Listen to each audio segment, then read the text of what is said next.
સમાચાર વડોદરાથી મળી રહ્યા છે, જે આંતરરાષ્ટ્રીય મેરેથોનના આયોજકોએ નિયમો નેવે મૂક્યા છે તેને લઈ ઘણા બધા સવાલ ઊભા થયા છે। હોર્ડિંગ ફ્રી વડોદરા શહેરમાં ઠેર ઠેર હોર્ડિંગ્સ લગાવાયા, ટી ગેટ લગાવી દીધા છે।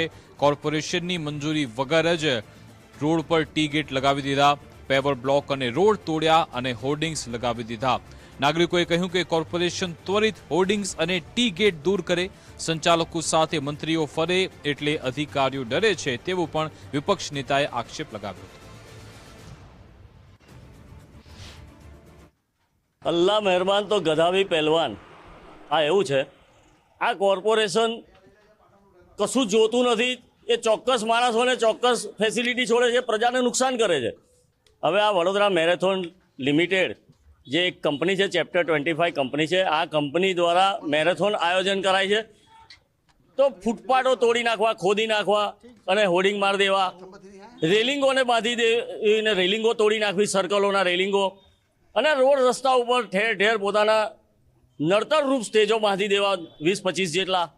આ બધું કોર્પોરેશને કરવા દેવાય નહીં, સિવાય કે લાગત ભર્યા વગર, અને લાગત બી ભરવાની જો એકને અપાય તો કાલે ઉઠીને હું પણ એક NGO લઈને મેરેથોન કરું કે હવે હું હેન્ડીકેપની મેરેથોન કરું છું, હવે હું સાયકલવાળાને કરું છું, શું આ બધી ફેસિલિટી આપશે? અને આ જે આયોજકો છે એના પ્રત્યે વડોદરા મહાનગરપાલિકાનો સોફ્ટ કોર્નર દેખાઈ આવે છે। ક્યાંક ને ક્યાંક વડોદરા મહાનગરપાલિકાએ બધા માટે એક જ નીતિ અપનાવવી જોઈએ, અને કાં તો આખા વડોદરા શહેરમાં કોઈ જ હોર્ડિંગ ન જોઈએ, એ કોઈ પણ પ્રકારના હોય। અને બીજું એવું કે પછી લગાવવા દેવા છે તો બધાને જ લગાવવા દો।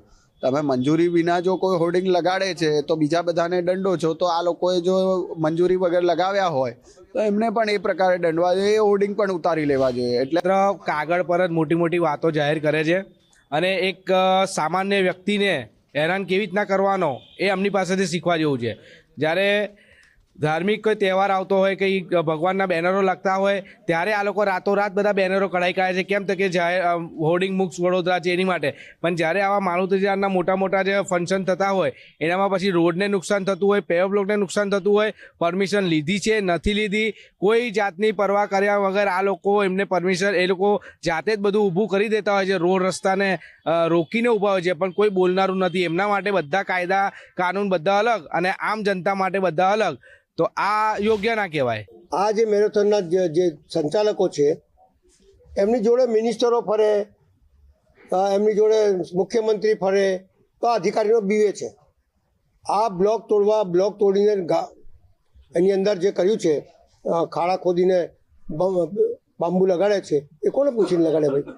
આ નુકસાન કોણ ભોગવશે? કમિશનર ભોગવશે પોતાના ખિસ્સામાંથી, કે પછી આ ચૂંટાયેલા પ્રતિનિધિ ભોગવશે? કાયદો બધા માટે સરખો છે।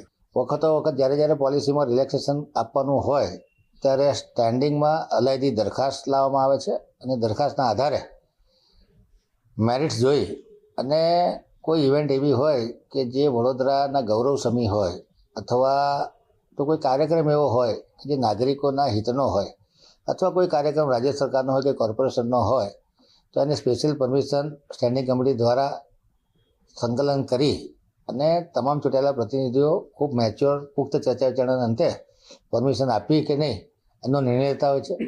ગઈ વખતે નવરાત્રિ અને ગણપતિના તહેવારોમાં પણ આ પ્રકારની સ્પેશિયલ પરમિશન આપવામાં આવી હતી। વડોદરા શહેરમાં ઇન્ટરનેશનલ મેરેથોનનું આયોજન કરવામાં આવ્યું છે,